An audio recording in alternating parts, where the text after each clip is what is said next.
Okay. The LRA by ELISA test is not done on children under 2 years of age. Instead, the mother is tested, and the results are applied to the mother and the young child.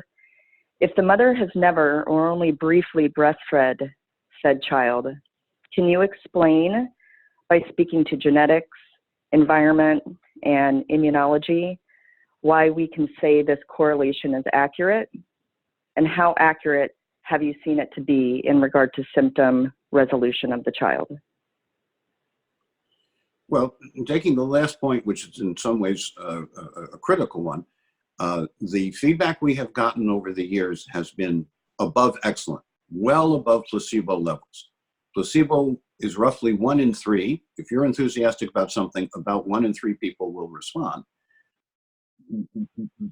We have not been formal in studying that subject, but my impression over the years is that well over 2/3 report back after 6 months substantial improvement in the child's mood, attitude, growth, performance, learning.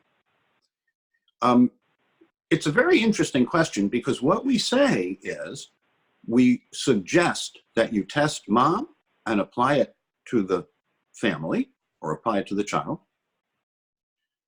And what I say often is the apple doesn't fall far from the tree. But what I really mean is that the psychobiology of family dynamics is such that if mom follows the program and gets healthier, which is highly likely to happen, then the environment, the family dynamic, the world in which that child exists will draw their healing responses just because mom's healthier. And that's called the spreading phenomenon. It's been well documented in medical anthropology.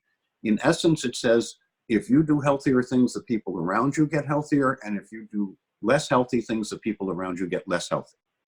Now, that's a bit of an oversimplification, but not much in terms of why the dynamics are more, in this case, than just the mother's immune responses and the baby's immune responses. Now, to take a more scientific approach to the question, once a child reaches about 1 year of age, the maternal coverage of their immune system has now waned, and they are beginning to express their own immune defense and repair responses. So you can draw blood on even a 1-year-old if necessary. At the clinical center at NIH, it was done all the time. But these were, we were a tertiary referral center, so we had the most difficult cases of whatever it was. So you can draw 3% of the body weight in milliliters of blood, so there's no problem drawing an ounce of blood. Although drawing blood from an unhappy child is an art, and generally done through large veins, like the jugular or the femoral. So can be done by those who know how to do it. Most phlebotomists don't.